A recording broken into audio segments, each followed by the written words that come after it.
Cinema കഥയിലേക്ക് എല്ലാവർക്കും സ്വാഗതം. നമ്മൾ ഇന്ന് ഇവിടെ നോക്കാൻ പോകുന്നത് സഞ്ജയ് പ്രൊഡക്ഷന് വേണ്ടി രഘുനാഥ് നിർമ്മിച്ച് ഗോവിന്ദൻകുട്ടി കഥയും തിരക്കഥയും എഴുതി വിജയനാരായണൻ സംവിധാനം ചെയ്ത് 1971 ഡിസംബർ 3 പുറത്തിറങ്ങിയ എറണാകുളം ജംഗ്ഷൻ എന്ന സിനിമയെ കുറിച്ചിട്ടാണ്. പ്രേം നസീർ, വിൻസെന്റ്, രാഗിണി, ബഹദൂർ മുതലായിട്ടുള്ള പ്രമുഖ താരനിരകൾ തന്നെ ഈ സിനിമയ്ക്കകത്തും ഉണ്ട്. അതേപോലെ തന്നെ ഈ സിനിമയിൽ പ്രേം നസീർ ട്രിപ്പിൾ റോളിൽ എത്തുന്നു എന്നുള്ള ഒരു പ്രാധാന്യം കൂടി ഈ സിനിമയ്ക്കുണ്ട്. അപ്പോൾ പടത്തിന്റെ ചെറിയൊരു കഥാസംഗ്രഹത്തിലേക്ക് നമുക്ക് കിടക്കാം. ആദ്യം തന്നെ സിനിമയിൽ കാണിക്കുന്നത് ഒരു എറണാകുളം ജംഗ്ഷൻ അല്ലെങ്കിൽ എറണാകുളത്തെ ഒരു റെയിൽവേ സ്റ്റേഷനാണ്. അവിടെ നമ്മുടെ രാഗിണിയുടെ കഥാപാത്രം മാലതി അവിടെ ഒരു പെട്ടിയും പിടിച്ചിട്ട്, വലിയൊരു ട്രങ്ക് പെട്ടിയില്ലേ, അതേപോലത്തെ ഒരു പെട്ടിയും പിടിച്ചിട്ട് വരുന്നു. അപ്പൊ അവിടെ നോക്കുമ്പോൾ ഒരു കടയിൽ പ്രേം നസീർ നിന്ന് ചായ കുടിച്ചുകൊണ്ടിരിക്കുന്നത് കാണുന്നുണ്ട്. അപ്പൊ അത് കണ്ടതും പെട്ടെന്ന് രാഗിണി ഞെട്ടുന്നുണ്ട്. അപ്പൊ അതിനിടയിൽ പോർട്ടറെ വിളിച്ചിട്ട് ഈ പെട്ടി ചുമക്കാൻ പറയുന്നു. അപ്പോഴാണ് ഈ പ്രേം നസീറിനെ കാണുന്നത്. അപ്പൊ ഈ കാണുമ്പോൾ തന്നെ ഇവർ പേടിച്ചിട്ട് അവിടുന്ന് മുങ്ങും. ഓക്കെ, അപ്പൊ മുങ്ങണം. അപ്പൊ ഈ ബഹദൂറാണ് ഈ പോർട്ടറുടെ ക്യാരക്ടറായിട്ട് വരുന്നത്. അപ്പൊ അങ്ങനെ ഇയാള് ആ ലേഡി എവിടെ എന്നുള്ളത് തപ്പാണ് നമ്മുടെ ബഹദൂർ. അപ്പൊ അവരെ കാണാനില്ല. അപ്പൊ അങ്ങനെ നിൽക്കുമ്പോൾ പ്രേം നസീർ അയാളെ വിളിക്കും. അപ്പൊ അങ്ങനെ എന്താ അത് കാര്യം എന്നുള്ളത് ചോദിക്കും. അപ്പൊ ഈ പെട്ടി എവിടെ ഏൽപ്പിക്കേണ്ട ഏമാനേതാ ഒരു ലേഡി കൊണ്ടുവന്നാണ്, അത് അവരെ കാണുന്നില്ല എന്നൊക്കെ പറയും. ശരി, നമുക്ക് നോക്കാന്ന് പറയുന്നു. അപ്പൊ അങ്ങനെ സ്റ്റേഷന്റെ അവിടുത്തെ ഒരു പോലീസ് സ്റ്റേഷനിൽ പോകുന്നു. പെട്ടി അവിടെ കൊടുത്തേൽപ്പിക്കാനുള്ള ഒരു സൗകര്യങ്ങൾ ചെയ്യാൻ പറഞ്ഞു നോക്കണം. അപ്പോൾ രസത്തിന് ഇവരുടെയൊക്കെ ഒരു ഉറപ്പിന് വേണ്ടിയിട്ട് ആ പെട്ടിയിൽ എന്താണെന്ന് അറിയാൻ വേണ്ടിയിട്ട് പെട്ടി തുറന്നു നോക്കുമ്പോൾ അതിൽ വേറൊരു പ്രേം നസീറിന്റെ തല തന്നെയാണ് ഇരിക്കുന്നത്. അപ്പൊ ഇത് കണ്ടിട്ടൊന്നും എല്ലാവരും ഒന്ന് ഞെട്ടുന്നുണ്ട്. അപ്പൊ അങ്ങനെ ഇതിന്റെ കേസ് അന്വേഷണത്തിന് പുറകെ ആ പോലീസ് സ്റ്റേഷനിലെ ഇൻസ്പെക്ടർ ഇറങ്ങുകയാണ്. അപ്പൊ ഇപ്പൊ നിൽക്കുന്നത് പ്രേം നസീർ എന്ന് പറയുന്നത് മധു എന്നുള്ള ക്യാരക്ടറിന്റെ പേരാണ്. അപ്പൊ അദ്ദേഹം CID ആണ്. അപ്പൊ അങ്ങനെ ഈ പോലീസ് ഇൻസ്പെക്ടർ എന്ത് ചെയ്യുന്ന വെച്ച് കഴിഞ്ഞാൽ ഈ കേസ് അന്വേഷിച്ചിട്ട് ഈ കേസ് അന്വേഷണത്തിന്റെ പുറകെ പോയി ഒരു ആളൊഴിഞ്ഞ ബംഗ്ലാവിന്റെ അവിടെ എത്തുകയാണ്. അതായത് അവിടെ ഒരു ഫോൺ വരും, സ്റ്റേഷനിൽ ഒരു ഫോൺ വന്നിട്ട് പറയും നിങ്ങൾ ഇന്ന സ്ഥലത്ത് വരണം, എന്നാൽ നമുക്ക് കാണാമെന്നൊക്കെ പറഞ്ഞിട്ട്. അപ്പൊ അങ്ങനെ ആളൊഴിഞ്ഞൊരു ബംഗ്ലാവിന്റെ അവിടെ എത്തുമ്പോൾ അവിടെ വെച്ചിട്ടൊരു ഫൈറ്റും കാര്യങ്ങളും നടക്കണം. അപ്പൊ അവിടെ ഒരു ഭയങ്കര വലിയൊരു തടിമാടനായിട്ടുള്ള ഒരാളുണ്ട്. അപ്പൊ ആ പുള്ളിയായിട്ട് നല്ലൊരു ആക്ഷൻ വരുന്നു. ആ ആക്ഷൻ വരുന്ന സമയത്ത് പുള്ളിയുടെ കയ്യിൽ ഒരു മോതിരമുണ്ട്, ഒരു തലയോട്ടിയും ഒരു 2 എല്ലിന്റെ ക്രോസ്, നമ്മൾ ഡേഞ്ചർ എന്ന് പറയുന്ന ചിഹ്നക്കില്ലേ, അതേപോലത്തെ ഒരു മോതിരമുണ്ട്. അത് വെച്ചിട്ട് നെറ്റിയിൽ വെച്ചിട്ട് കുത്തുകയാണ്. അപ്പൊ നെറ്റിയിൽ വെച്ചിട്ട് കുത്തുമ്പോൾ പെട്ടെന്ന് പോലീസുകാരൻ മരിക്കുന്നു. അപ്പൊ ഈ പോലീസുകാരനെ പോയത് കാണാത്തത് തന്നെ അവിടെ ഭയങ്കര ചർച്ചാ വിഷയമാവുന്നു. അപ്പൊ അങ്ങനെ പ്രേം നസീർ അത് അന്വേഷിച്ച് പോകുന്ന സമയത്ത് ആ ബംഗ്ലാവിൽ വീണ്ടും എത്തുകയും ആ പോകുന്നത് രസമാണ് കേട്ടോ. അപ്പൊ ഈ ബഹദൂറിന്റെ ക്യാരക്ടറിന്റെ പുറകെയാണ് പ്രേം നസീറിന്റെ CID ക്യാരക്ടർ പോകുന്നത്. അപ്പോൾ പുള്ളി ആ ബംഗ്ലാവിന്റെ അടുത്ത് തന്നെ ഒരു കള്ള് ഷാപ്പൊക്കെ ഉണ്ട്. അപ്പൊ പുള്ളി 2 എണ്ണം അടിക്കാൻ വേണ്ടി പോവാണ്. കാരണം ആ പുള്ളിക്ക് മൊത്തത്തിൽ ഒരു പ്രാന്തമായിട്ടുള്ള ഒരു അവസ്ഥ വരുന്നുണ്ട് ബഹദൂറിന്. അപ്പൊ അതൊക്കെ സിനിമയിൽ കാണിക്കുന്നുണ്ട്. അതൊക്കെ നല്ല കോമഡി ആയിട്ടുള്ള രീതിയിൽ തന്നെയാണ് കാണിക്കുന്നത്. അപ്പൊ അവിടെ ചെല്ലുമ്പോഴാണ് പോലീസുകാരന്റെ തല 2 കാളക്കൊമ്പിന്റെ 2 കൊമ്പുകളുടെ മുകളിൽ ഇങ്ങനെ വെച്ചിരിക്കുന്നത് കാണുന്നത്. അപ്പൊ അങ്ങനെ കേസന്വേഷണം ചൂടാവുന്നു. അപ്പോ ഇതൊരു കൊള്ളസംഘമാണ്.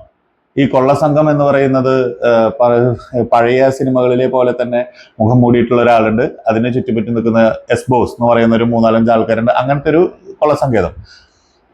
ഇനി നമുക്ക് അതിന്റെ അടുത്തൊരു പാർട്ടിലേക്ക് കടക്കുന്ന സമയത്ത് പ്രേം നസീറും ഈ നമ്മൾ നേരത്തെ പറഞ്ഞില്ലേ മാലതി എന്ന് പറഞ്ഞ ക്യാരക്ടറുമായിട്ട് പ്രണയത്തിലാണ്. ഈ മാലതിയുടെ അച്ഛൻ ഒരു ബിസിനസ്സുകാരനാണ്. അപ്പൊ അദ്ദേഹം ബിസിനസിന്റെ ആവശ്യങ്ങളൊക്കെ കേട്ട് പലപ്പോഴും പുറത്തു പോകുന്ന ഒരാളാണ്. പിന്നെ അതേപോലെ വിൻസെന്റിന്റെ ക്യാരക്ടർ ഉണ്ട്. വിൻസെന്റിന്റെ ക്യാരക്ടർ അവിടെ ഒരു മാധ്യമ പ്രവർത്തകനെ പോലെയുള്ള ഒരാളാണ്. അദ്ദേഹം നമ്മുടെ പ്രേം നസീറിന്റെ പെങ്ങളായിട്ട് പ്രണയത്തിലാണ്. അപ്പൊ അങ്ങനെയൊക്കെ കഥ പോകുന്നു. ഈ ഗുണ്ടാ സംഘത്തില് തടവറയിലാണ് ഈ രാഗിണിയുടെ അച്ഛൻ. അതേപോലെ തന്നെ വേറൊരു വയസ്സായിട്ടുള്ള ഒരു സ്ത്രീ ഉണ്ട്, വേറൊരു സ്ത്രീ ഉണ്ട്. അപ്പൊ ഇവർക്കൊക്കെ അവിടെ എത്തിപ്പെടാനും അവിടെ നിൽക്കാനും ഒക്കെ ഉള്ള ഒരു കുറെ കഥകളുണ്ട്. അപ്പൊ അങ്ങനെ കേസന്വേഷണം മുറുകുന്നു.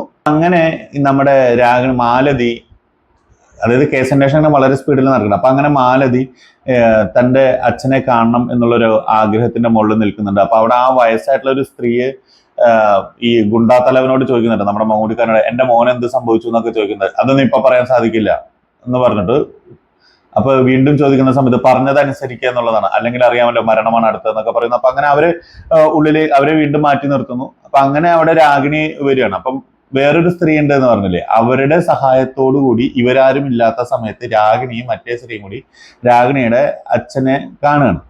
അതായത് മാലതിയുടെ അച്ഛനെ കാണുകയാണ്. അപ്പൊ അച്ഛൻ എങ്ങനെയാണ് അച്ഛൻ ഇവിടെ എത്തിപ്പെട്ടത് എന്നൊക്കെ ചോദിക്കുന്നു. അപ്പൊ അച്ഛൻ പറയുന്നു, മോൾക്ക് ഓർമ്മയില്ല എന്ന് ഞാൻ ഇപ്പൊ വരാമെന്ന് പറഞ്ഞു പോയ ഇത്.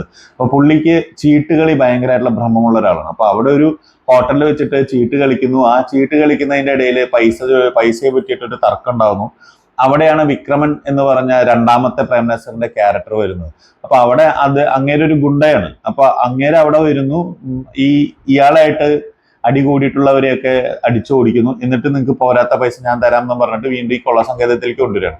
അപ്പൊ ഈ കൊള്ളസങ്കേതത്തിലേക്ക് കൊണ്ടുവന്നിട്ട് പുള്ളിയോട് പറയണം, നിങ്ങൾ ഞങ്ങളുടെ ഒപ്പം നിൽക്കണം, നിങ്ങൾക്ക് ആവശ്യമുള്ള പൈസയൊക്കെ ഞങ്ങൾ തരും, അങ്ങനെ എങ്ങനെയൊക്കെ പറഞ്ഞു. ആദ്യം കുറെയൊക്കെ വിസമ്മതിക്കുന്നുണ്ടെങ്കിലും പുള്ളി അവിടെ നിൽക്കുകയാണ്. പിന്നെ ഒരു ഘട്ടത്തില് ഈ കൊള്ളത്തലവൻ പറയുന്നുണ്ട്, നിങ്ങളുടെ മോള് മുഖാന്തരം തന്നെ മധു എന്ന് പറയുന്ന CIDയുടെ നീക്കങ്ങളെല്ലാം നമുക്ക് അറിയണം. അത് കഴിഞ്ഞ് കഴിഞ്ഞാല് ഒരു മോതിരമുണ്ട്, ആ മോതിരം കൊണ്ട് ഇടിച്ച് കഴിഞ്ഞാൽ അതിലൊരു വിഷമുണ്ട്. അപ്പൊ അത് ആള് മരിച്ചോളൂ എന്ന് പറയുന്നുണ്ട്. അപ്പൊ അതിന് ഇയാൾ വിസമ്മതിക്കും. അപ്പൊ ആ വിസമ്മതിക്കുമ്പോൾ എന്ത് പറ്റുന്ന വെച്ച് കഴിഞ്ഞാല് ഇയാളെ പിടിച്ചിട്ട് തടവറയിലാക്കുകയാണ്. ഭയങ്കര ക്രൂരമായിട്ടുള്ള പീഡനങ്ങളും കാര്യങ്ങളൊക്കെയാണ് അവിടെ കൊടുക്കുന്നത്. അങ്ങനെ തടവറയിലാക്കുന്നു. അപ്പൊ അതിന്റെ ഇടയിൽ ഈ അച്ഛൻ മോളോട് കഥ പറയുന്നുണ്ടല്ലോ, ഈ കഥ പറയുന്ന ക്യാരക്ടറിലാണ് ഈ വിക്രമൻ എന്ന് പറയുന്ന പ്രേംനസീർ വരുന്നത്. അപ്പൊ ഈ പ്രേംനസീർ മധുവും ഞങ്ങളുടെ രണ്ടുപേരും രൂപം ഒന്നാണോ എന്ന് അറിയാൻ വേണ്ടിയിട്ട് ഇവളെ കാണാൻ വരുന്നുണ്ട്, മാലതിയെ കാണാൻ വരുന്നുണ്ട്. അതേപോലെ തന്നെ നമ്മുടെ മറ്റേ പ്രേംനസീറിന്റെ അടുത്ത് പോകുന്നുണ്ട്. ആ രണ്ട് പ്രേംനസീറും തമ്മിലുള്ള ചെറിയൊരു ഫൈറ്റ് ഒക്കെ ഉണ്ടാക്കാൻ നന്നായിട്ടുണ്ട് കേട്ടോ.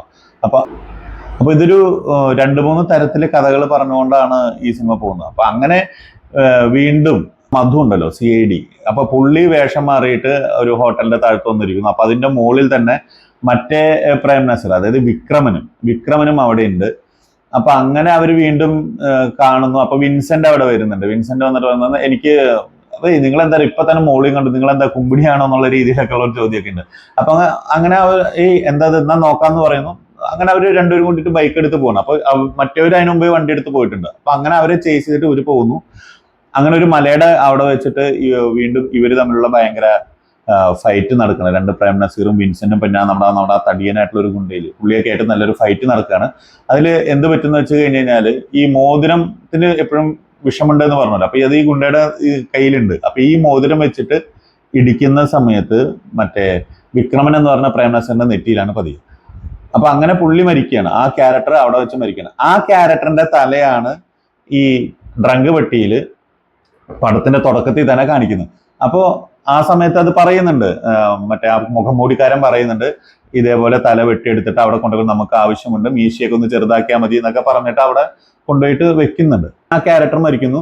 അപ്പൊ അങ്ങനെ നമുക്ക് എന്തായാലും പിന്നെ പ്രേംനസീറിന്റെ അടുത്ത് ഇൻസ്പെക്ടർ വന്ന് ചോദിക്കുന്നുണ്ട്, എന്തായി നമ്മുടെ കേസ് അന്വേഷണം എന്നൊക്കെ വന്ന് ചോദിക്കുന്നു. അപ്പൊ കേസ് അന്വേഷണം തകൃതിയിൽ നടക്കുന്നുണ്ട്. അപ്പൊ കേന്ദ്ര ഏജൻസികളെ പോലുള്ള ആൾക്കാരൊക്കെ വരാനുള്ള സാധ്യതകളൊക്കെ ഉണ്ട്, അവരെ സുരക്ഷ നോക്കണം എന്നൊക്കെ ഉള്ള കാര്യങ്ങളൊക്കെ പറയുന്നുണ്ട്. അപ്പൊ അങ്ങനെ പ്രേംനസീർ നമുക്ക് നോക്കാം എന്ന് പറഞ്ഞിട്ട് പോകുന്നു. അപ്പൊ അങ്ങനെ ഈ മാലതിയെ കാണാൻ വേണ്ടിയിട്ട് വീണ്ടും വീട്ടിൽ വരുന്ന സമയത്ത് അവിടെ ഒരു വേലക്കാരനൊക്കെ ഉണ്ട്. അപ്പൊ ഒരു മുടന്നി നടക്കുന്ന പോലത്തെ ആളാണ്. അപ്പൊ പുള്ളിയെ കാണുന്നു. ഇപ്പൊ അവര് പോയേ ഉള്ളൂ എന്ന് പറഞ്ഞു. അപ്പൊ എങ്ങടാ പോയെന്നുള്ളതൊക്കെ പ്രേംനസീർ പുറത്തേക്ക് ഇറങ്ങി നിന്നിട്ട് കേൾക്കുന്നുണ്ട്. മറ്റേ ആളൊരു ഹോട്ടലിലേക്കാണ് പോയത് എന്നൊക്കെ പറഞ്ഞിട്ട്. അപ്പൊ അങ്ങനെ പ്രേംനസീർ അവരെ പിന്തുടർന്നുണ്ട്. ആ ഹോട്ടലിൽ എത്തുന്നു. ആ ഹോട്ടലിൽ ഒരു റൂം കണ്ടുപിടിക്കുന്നു. അവരുടെ റൂം ഏതാന്നുള്ളത് കണ്ടുപിടിക്കുന്നു. ആ റൂം കണ്ടുപിടിച്ചിട്ട് ആ റൂമിന്റെ അവിടത്തേക്ക് കിടക്കുമ്പോൾ അവിടെ വീണ്ടും ഈ വേലക്കാരൻ വരും. അങ്ങനെയൊക്കെയാണ് ആ റൂം കണ്ടുപിടിക്കുന്നത്. അപ്പൊ നമുക്ക് അതൊക്കെ ഒഴിവാക്കിയിടാം. നമുക്ക് ആ റൂം കണ്ടുപിടിക്കുന്നു. ആ റൂമിന്റെ അവിടെ ഒരു അലമാരയുണ്ട്. ആ അലമാരയുടെ സൈഡിൽ കൂടിയാണ് വേറൊരു ഡോർ കാണും. ആ ഡോറിൽ കൂടെ താഴത്തേക്കുള്ള സ്റ്റെപ്പ് ഉണ്ട്. ആ സ്റ്റെപ്പുകളാണ് ഈ കൊള്ള തലവന്മാരുടെ സങ്കേതം. അപ്പൊ അയാൾ എവിടെ ഇറങ്ങുമ്പോൾ ആരാണ് നീ എന്ന് ചോദിച്ചിട്ട് ഞാൻ പറയല്ലേ 3 സ്ത്രീകളിൽ ഒരാളാണ്, ഒത്തിരി പ്രായമായിട്ടുള്ള ഒരാളാണ്. അപ്പൊ എന്റെ മോന്റെ കാര്യം അമ്മയാ, അപ്പൊ ഞാനും അമ്മയുടെ മോൻ തന്നെയല്ലേ ഒരർത്ഥത്തിലെന്ന് ചോദിക്കും. പറഞ്ഞു അതേന്ന് പറഞ്ഞു. അപ്പൊ എന്താണ് സംഭവിച്ചതെന്ന് ചോദിക്കുമ്പോൾ വേറൊരു പ്രേംനസീറുണ്ട്, അതാണ് രവി എന്നുള്ള ക്യാരക്ടർ. ആ രവി എന്ന് പറഞ്ഞ ആളുടെ മകനാണ് ഈ മധുവും വിക്രമനും. പക്ഷെ ഈ സ്ത്രീക്ക് രവിയും ഈ സ്ത്രീയും നമ്മൾ പ്രണയത്തിന്റെ മുകളിൽ ഉണ്ടായിട്ടുള്ള വ്യക്തിയാണ് വിക്രമൻ. പക്ഷെ അന്നത്തെ സാഹചര്യവശാൽ ഇവർക്ക് ഒന്നിക്കാൻ പറ്റാതെ വരികയും ഇവര് എന്ത് ചെയ്യുന്ന വെച്ച് കഴിഞ്ഞാൽ ഈ സ്ത്രീ ഞാൻ നിങ്ങളുടെ ജീവിതത്തിലേക്കൊന്നും വരില്ല എന്നും പറഞ്ഞിട്ട് ഞാൻ മാറിപ്പോവാണ്. അപ്പൊ മറ്റേ രവി പറയുന്നുണ്ട്, ഇടയ്ക്കിടയ്ക്ക് നിന്നെ വന്ന് കണ്ടോളാം, നീ പൈസ എന്തെങ്കിലും മേടിക്കൂ. അങ്ങനെ വന്നിട്ട് ആള് പോയി കാണുന്നുണ്ട് കേട്ടോ. ആള് നല്ലൊരു ക്യാരക്ടർ തന്നെയാണ്. പക്ഷെ നമുക്ക് പറയില്ലേ, ചില അബദ്ധങ്ങൾ പറ്റുന്നതും ചില സാഹചര്യങ്ങളിൽ ഒന്നിക്കാൻ പറ്റാതിരിക്കുന്ന സാഹചര്യങ്ങളൊക്കെ ഉണ്ടാവും ഈ പ്രണയത്തിലും. അപ്പൊ അങ്ങനെ പറ്റിപ്പോകുന്ന ഒരു സംഭവമാണ്. അപ്പൊ അതുകൂടാണ്ട് ഈ രവി വേറൊരു വിവാഹം കഴിക്കും. ആ വേറൊരു വിവാഹം കഴിക്കുന്നതിലാണ് ഒരു പെൺകുട്ടിയും ഒരു ആൺകുട്ടിയും ഉള്ളത്. അതിലത്തെ ആൺകുട്ടിയാണ് ഈ മധു. ഈ ഒരു പെൺകുട്ടിയുണ്ട്, അതാണ് ഞാൻ നേരത്തെ പറഞ്ഞില്ലേ, വിൻസെന്റ് പ്രണയിച്ചിരുന്ന പ്രേമിക്കുന്ന കുട്ടിയാണ് ഈ പ്രേം നസീറിന്റെ അനിയത്തി. ഓക്കെ, അപ്പൊ അങ്ങനെ ആണ് ഇവരെ കാണുന്നു. അപ്പൊ ഈ കഥകളൊക്കെ പറഞ്ഞു വരുന്നു. അപ്പൊ അങ്ങനെ വിക്രമൻ എപ്പോഴും തല്ലുകൂടിയായിട്ട് എന്താ പറയാ, തല്ലുകൂടി നടക്കുന്ന ഒരു പയ്യനായിട്ട് വളരും ഒക്കെയാണ്. അപ്പൊ ഇവനെ കാണലൊക്കെ ഉണ്ട്. അപ്പൊ അങ്ങനെ ഇവളെ കണ്ടിട്ട് ഒരു ദിവസം തിരിച്ചു മടങ്ങാനുള്ള സമയത്താണ് ഒരു കാർ ആക്സിഡന്റിൽ ഈ രവി എന്ന് പറഞ്ഞ ക്യാരക്ടർ മരിക്കുന്നത്. പക്ഷെ അതേ സമയത്ത് തന്നെ ഏതൊരു മോഷണ കുറ്റത്തിന് വിക്രമനെ പിടിച്ച് പോലീസ് അറസ്റ്റ് ചെയ്യുന്നുമുണ്ട്. അപ്പൊ അങ്ങനെ അപ്പോഴത്തേക്കും ഈ കഥ പറഞ്ഞു കഴിയുമ്പോഴത്തേക്കും അവിടുന്ന് കുറെ ചിരികളൊക്കെ കേൾക്കുമ്പോൾ പറയണം, മോനെ അവരെത്തി എന്ന് പറയാണ്. അപ്പൊ പെട്ടെന്ന് വീണ്ടും അവിടെ ഒരു അടി നടക്കുന്നു. ആ അടിയിൽ അപ്പൊ ഇതിനിടയിൽ തന്നെ പ്രേം നസീർ പോലീസുകാരെ വിളിച്ച് പറഞ്ഞിട്ടുണ്ടാവും, പെട്ടെന്ന് വന്നോളൂ, ഇവിടെ ഞാൻ ഇന്ന ഏരിയ ഒക്കെ പറഞ്ഞു കൊടുക്കുന്നത്, ഇങ്ങനെ നമ്മുടെ ഇന്ന ഹോട്ടലാണ്, ഇന്ന കാര്യങ്ങളൊക്കെയാണെന്നൊക്കെ പറഞ്ഞു കൊടുക്കുന്നത്. അപ്പൊ അങ്ങനെ അതേ സമയത്ത് തന്നെ പോലീസുകാരും വരുന്നു. അപ്പൊ അവിടെ പെട്ടെന്ന് എല്ലാവരും അറസ്റ്റ് ചെയ്യുന്ന കാര്യങ്ങളൊക്കെ ഉണ്ട്. മുഖംമൂടിക്കാരൻ ഓടി രക്ഷപ്പെടും. അപ്പൊ ആ ഓടി രക്ഷപ്പെടുമ്പോൾ ഇവനും ഓടിപ്പോകുന്നു. അങ്ങനെ ഒരു ബോട്ട് ജെട്ടിയിൽ അവിടെ എത്തുന്നു. അപ്പൊ അവിടുന്ന് ബോട്ട് റേസും ചേസ് ചെയ്ത് പിടിക്കലൊക്കെയാണ് പരിപാടി. അപ്പൊ അതില് ഇവര് തമ്മിലുള്ള ഈ മുഖംമൂടിക്കാരനും ഈ പ്രേം നസീറും തമ്മിലുള്ള ഒരു നല്ലൊരു ആക്ഷൻ അവിടെ നടക്കുന്നുണ്ട്. ആ സമയത്ത് മുഖംമൂടിക്കാരൻ കായലിലേക്ക് എടുത്തു ചാടും. ആ എടുത്തു ചാടുമ്പോൾ പ്രേം നസീറും എടുത്തു ചാടും. അപ്പൊ അങ്ങനെ കടലിന്റെ അവിടെ ഇവര് രണ്ടുപേരും കൂടി വന്ന് അടിയാണ്. അപ്പോഴത്തേക്കും ബാക്കി പോലീസുകാരൊക്കെ അവിടെ വരുന്നു. അതേപോലെ വിൻസെന്റിന്റെ കാമുകി, അതായത് പ്രേം നസീറിന്റെ അനിയത്തി, നമ്മുടെ മാലതി എന്ന് പറഞ്ഞ രാഗിണിയുടെ ക്യാരക്ടറൊക്കെ അവിടെ വരുന്നുണ്ട്. അപ്പൊ നോക്കുമ്പോൾ പെട്ടെന്ന് എന്നിട്ട് ആ മുഖംമൂടി ഊരിക്കളഞ്ഞിരുന്നു. മുഖംമൂടി ഊരിക്കളയുമ്പോൾ അത് വിൻസെന്റ് ആണ്. ഈ വിൻസെന്റ് എന്ന് പറയുന്നത് പ്രേം നസീറിന്റെ ഒറ്റ സുഹൃത്തും കൂടിയാണ്. ആലോചിക്കണം. അപ്പൊ അങ്ങനെയാണ് അതിന്റെ കഥയുടെ പോക്ക്. അതായത് മെയിൻ പ്ലോട്ട് മാത്രമാണ് ഞാൻ പറഞ്ഞിരിക്കുന്നത്. ഈ പടത്തിനിടയിൽ കുറെ കാര്യങ്ങൾ ഞാൻ വിട്ടുപോയിട്ടുണ്ട്. അതേപോലെ തന്നെ കുറെ കാര്യങ്ങൾ പറയാനുണ്ട്. പക്ഷെ ഇതൊരു മെയിൻ കഥ എന്ന് പറയുന്നത് മെയിനായിട്ട് ഇത് തന്നെയാണ്. പക്ഷെ ഇത് കണ്ടു നോക്കുമ്പോൾ കുറച്ചും കൂടി ത്രില്ലിംഗ് ഒക്കെ ആയിട്ട് വരും നമുക്ക്. കാരണം കുറച്ച് നല്ല കോമഡികളുണ്ട്, കുറച്ച് അതിലേക്കുള്ള ഒരു ഇമോഷണൽ കണക്ഷൻസ് ഉണ്ടല്ലോ നമുക്ക്. അതായത് ഈ ക്യാരക്ടറിനോടുള്ള അടുപ്പം എന്താണ്, അങ്ങനെയുള്ള ഇമോഷണൽ കണക്ഷൻസ് ഒക്കെ ഒരുപാടുണ്ട് ഈ സിനിമയിൽ. അപ്പോൾ എന്നെ സംബന്ധിച്ചിട്ട് അത്യാവശ്യം കാണാൻ പറ്റാവുന്ന അത്യാവശ്യം നല്ലൊരു സിനിമയാണ്. പിന്നെ പഴയ എറണാകുളമൊക്കെ നമുക്ക് ഇങ്ങനെ കാണാൻ പറ്റുക എന്ന് പറയുന്നത് ഇങ്ങനെയുള്ള സിനിമകളിൽ കൂടിയൊക്കെ നമുക്കിപ്പോൾ നിലവിൽ സാധിക്കുള്ളൂ. വീഡിയോ ഇഷ്ടപ്പെട്ടിട്ടുണ്ടെങ്കിൽ തീർച്ചയായിട്ടും ലൈക്ക്, ഷെയർ, കമന്റ്, സബ്സ്ക്രൈബ് ഒക്കെ ഒന്ന് ചെയ്യാം. അപ്പൊ നമുക്ക് അടുത്ത വീഡിയോ ആയിട്ട് വീണ്ടും കാണാം. അതിനുമുമ്പ് സബ്സ്ക്രൈബ് ചെയ്യാൻ മറക്കരുതേ. ബൈ.